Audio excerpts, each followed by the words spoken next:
Hello, कैसे हो आप सभी। तो इस वीडियो में हम लोग लेजी लोडिंग के बारे में जानेंगे। इससे पहले हम लोगों ने बहुत सारी चीज़ें सीख ली है नेक्स्ट.जेएस में। तो अब इस वीडियो में समझते हैं कि हम लोग नेक्स्ट.जेएस में लेजी लोडिंग को कैसे इम्प्लीमेंट किया जाता है। बट उससे पहले आपको ये समझना ज़्यादा ज़रूरी होगा कि लेजी लोडिंग होता क्या है। तो ये एक छोटी सी वेबसाइट है, हम समझते हैं इसी के थ्रू कि लेजी लोडिंग काम कैसे करता है। तो इसमें हमारा हेडर है, फुटर है। तो इसमें 3 मॉड्यूल्स हैं, मॉड्यूल 1, मॉड्यूल 2 और मॉड्यूल 3। तो इसमें जो 1 और 2 मॉड्यूल हैं ये बहुत जल्दी लोड हो जाते हैं। ठीक है, इनमें कोई ज़्यादा डेटाबेस की फेचिंग नहीं होती है या फिर कोई लूप नहीं चल रहा है, कोई भी रीज़न है, इनके लोड होने में ज़्यादा टाइम नहीं लगता और ये बहुत जल्दी लोड हो जाते हैं। बट जो मॉड्यूल 3 है तो इसे लोड होने में टाइम लगता है, तो इसकी वजह से पूरा पेज ही स्लो लोड होता है। तो वो एक अच्छा प्रैक्टिस नहीं होता है कि बस एक मॉड्यूल की वजह से पूरा पेज को ही हम लोग बाद में लोड कराएं या फिर उसमें लोडिंग टाइमिंग ज़्यादा हो। तो इसमें क्या किया जाता है लेजी लोडिंग में, हम मॉड्यूल 1 और 2 को तो नहीं कुछ कर सकते हैं, बट जो मॉड्यूल 3 होता है इसमें क्या होता है, इसे लेजी लोडिंग के थ्रू लोड करा देते हैं। इसका मतलब होता है कि सारे मॉड्यूल्स लोड हो जाएंगे जैसे लोड होते हैं, बट जो मॉड्यूल 3 होगा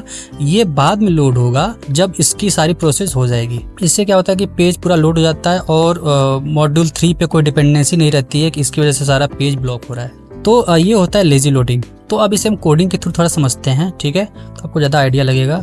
ये हमारी एक वेबसाइट है। ठीक है, ये हमारा एक पेज है जो प्रोडक्ट्स की लिस्ट आती है यहाँ पर। तो इसे हम लोग लेजी लोडिंग के थ्रू लोड कराएंगे क्योंकि डेटाबेस से फेच होता है। अभी तो कम डेटा है तो कोई प्रॉब्लम नहीं है, बट जब डेटा ज़्यादा होता है तो ये लोड होने में बहुत टाइम लेगा। तो इसे लेजी लोडिंग के थ्रू कराते हैं। तो जो लेजी लोडिंग का मेथड होता है, हम अभी यहाँ पर जो चीज़ें सीखेंगे 2 तरीके से सीखेंगे। एक होगा डायनेमिक के थ्रू, ठीक है, और एक होगा सस्पेंस के थ्रू। तो इन दोनों मेथड के थ्रू हम लोग ट्राई करेंगे लेजी लोडिंग को इम्प्लीमेंट करने का। दोनों में कोई खास डिफरेंस नहीं होता है, हम लोग दोनों ही चीज़ें सीखेंगे यहाँ पर। तो आ गए हम अपने कोड पर। पहले हम देख लेते हैं हम लोगों ने कोड में क्या किया है। हम लोगों ने एक एक्शन बनाया है प्रोडक्ट्स का, ठीक है, जहाँ से डेटा फेच किया जाता है और प्रोडक्ट्स को हम लोग यहाँ पर इस वाले टेबल में डाल देते हैं। अगर आप हमारे प्रीवियस वीडियो में आप हैं तो आपको ये सारी चीज़ें दिख जाएंगी। ठीक है, तो यहाँ से प्रोडक्ट की लिस्ट दिखाते हैं हम लोग। जो ये लिस्ट आ रही है आपकी, ये लिस्ट है, ठीक है, जहाँ प्रोडक्ट की सारी लिस्ट आ रही है। अब भी हम पेज को लोड करते हैं। देखिए कोई भी लेजी लोडिंग नहीं होगा, यहाँ पर लोड होने में टाइम ले रहा है क्योंकि ये इस डेटाबेस से फेच करता है, फिर इसमें मैप करता है और ये सारे लूप चलते हैं। तो अब इसे हम लोग ट्राई करेंगे कि लेजी लोड के थ्रू इम्प्लीमेंट करना ताकि हमारी लोडिंग जल्दी हो पाए। ठीक है, इसे यूज करने के लिए सबसे पहले डायनेमिक यूज करेंगे हम लोग। डायनेमिक के थ्रू इसे इम्प्लीमेंट करेंगे। सर्वर साइड रेंडरिंग फॉल्स कर देंगे इसका, कि सर्वर साइड पे रेंडर इसको ना करें। और यहाँ पर एक तो हम लोगों ने डायनेमिक इम्प्लीमेंट किया, नेक्स्ट डायनेमिक, ठीक है, यहाँ इसके थ्रू हम इसे लोड कराएंगे। और यहाँ पर हमने सर्वर साइड रेंडरिंग को फॉल्स कर दिया है, ठीक है। और लोडिंग के लिए एक स्केलेटन डाल दिया हम लोगों ने, दिस इज लोडिंग टेक्स्ट, ठीक है। और फिर इसको रन करते हैं एक बार। फिर आपने नोटिस किया होगा दिस इज लोडिंग आया, उसके बाद ये सारा पेज लोड हो गया। तो हमारा यहाँ पर लेजी लोडिंग काम तो कर रहा है। डेवलपमेंट मोड में है इसलिए आपको ज़्यादा फास्ट नहीं दिख रहा होगा, बट ये जब प्रोडक्शन मोड में जाता है तब ये इसकी स्पीड ज़्यादा फास्ट होती है। ठीक है, हम इसको फिर से रोल करके दिखाते हैं। यहाँ पर आपको जरा सा यहाँ दिस इज लोडिंग दिखेगा। ये एक चीज़ और भी नोटिस की होगी कि सबसे पहले सारी पेजेस लोड हो जा रहे हैं, उसके बाद ये बाद में लोड हो रहा है। ये वाला सेक्शन एक बार फिर से करके दिखाते हैं आपको। जो प्रोडक्ट लिस्ट है बाद में लोड हो रहा है। तो ये होता है डायनेमिक के थ्रू। ठीक है, अभी तक हम लोग डायनामिक का देख लिया, डायनामिक के थ्रू कैसे लेजी लोडिंग इंप्लीमेंट करते थे। अब हम लोग सस्पेंस के थ्रू देखेंगे। तो सस्पेंस के थ्रू किसी भी कंपोनेंट्स को कैसे लेजी लोड कराते हैं। ठीक है, तो इसके लिए हमें सस्पेंस यहाँ पर यूज करना पड़ेगा। ठीक है, इससे यूज करने के लिए हमें इसको, और यहाँ पर चाहे तो आप फॉलबैक भी लगा सकते हैं। ठीक है, फॉलबैक में मैंने एक छोटा सा HTML दे दिया, दिस इज लोडिंग।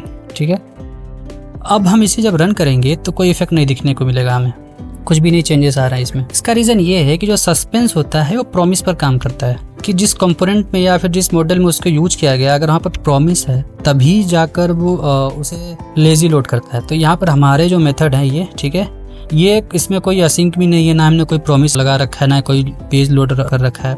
अभी जो किया है हम लोगों ने, जो डेटा बाहर से आ रहा है वही डेटा यूज कर रहे हैं। तो इसकी वजह से यहाँ पर सस्पेंस काम नहीं करेगा और ना ही मॉडल ये लेजी लोड करेगा। तो उसके लिए हमें क्या करना होगा, सबसे पहले यहाँ से डेटा हटाएंगे हम लोग, रिमूव करेंगे सारा डेटा। अब हम चलेंगे इस वाले कंपोनेंट में, ठीक है, और यहाँ से भी सारी चीज़ें रिमूव कर देंगे हम लोग। फिर इसके बाद डेटा जो होगा हम यहीं से फेच करेंगे। तो रिमूव करते हैं। ठीक है, अभी देखिए अभी हमारे पास क्या बचा है, हमने बस एक्सपोर्ट डिफ़ॉल्ट इस मेथड को असिंक बनाया पहले हम लोगों ने को, जो डेटा फेच करना था हमने डायरेक्ट यहीं पर डेटा फेच किया। अभी क्या है, जब ये अवेट लग गया तो इस अवेट की वजह से ये सस्पेंस काम करेगा और तब तक वेट करेगा जब तक मेरा डेटा आ नहीं जाता यहाँ से। ठीक है, आप मल्टीपल अवेट लगा सकते हैं, आप यहाँ पर कोई प्रॉब्लम नहीं है। जो जिस कंपोनेंट पे आपको सस्पेंस लगाना है वहाँ पर आपका असिंक अवेट होना चाहिए, इन शॉर्ट वहाँ पर प्रॉमिस होना चाहिए, अदरवाइज वो काम नहीं करेगा। ठीक है, तो हम लोग चेक करते हैं हम लोगों ने क्या लिख रखा है यहाँ पे, this is loading suspense fallback पर चेक कर, दिस इज लोडिंग दिखा है यहाँ पे। देखिए पूरा पेज लोड हो गया है, लेकिन वो वाला पेज अभी तक लोड नहीं हुआ है, अब जाकर पेज लोड हुआ। ठीक है, फिर से करके दिखा देते हैं।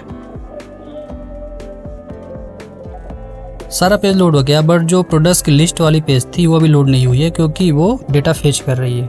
आप यहाँ पर पूरा स्केलेटन भी लगा सकते हैं कि पूरा एक कंप्लीट UI भी दिखा सकते हैं, जैसा मन कर वैसा आप स्केलेटन लगा सकते हैं। कोई HTML यहाँ पर देख सकते हैं, कोई प्रॉब्लम नहीं है यहाँ पर। तो अगर आपको यहाँ पर कोई HTML देना होगा तो आप यहाँ पर लेट सपोज हम ऐसे एग्जांपल दे रहे हैं कि कोई भी HTML आपने लिखा और उसका आपने यहाँ पर नाम दे दिया।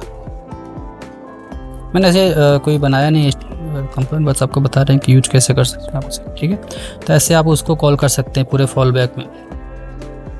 तो ये ऐसे काम करता है और ये बेस्ट होता है जब आपको किसी स्पेसिफिक कंपोनेंट्स को लोड कराना होता है और वो कंपोनेंट थोड़ा ज़्यादा हैवी होता है, तो इसके लिए बेस्ट होता है। इससे यूजर एक्सपीरियंस बढ़िया होता है आपका। और ये सारी वेबसाइट्स यूज़ करती हैं, आप चाहे बड़े बड़े वेबसाइट भी देख लीजिए, वहाँ पर ऐसे लोडर आ जाता है वहाँ पर। तो ये एक इनबिल्ट फंक्शनलिटी थी Next.js में, जो आई होप कि आपको ये वीडियो क्लियर हो गई होगी। अगर कोई क्वेश्चन है तो हमें पूछ सकते हैं, कमेंट में डाल सकते हैं आप। तो फिर इस वीडियो में इतना ही, मिलते हैं फिर नेक्स्ट वीडियो में।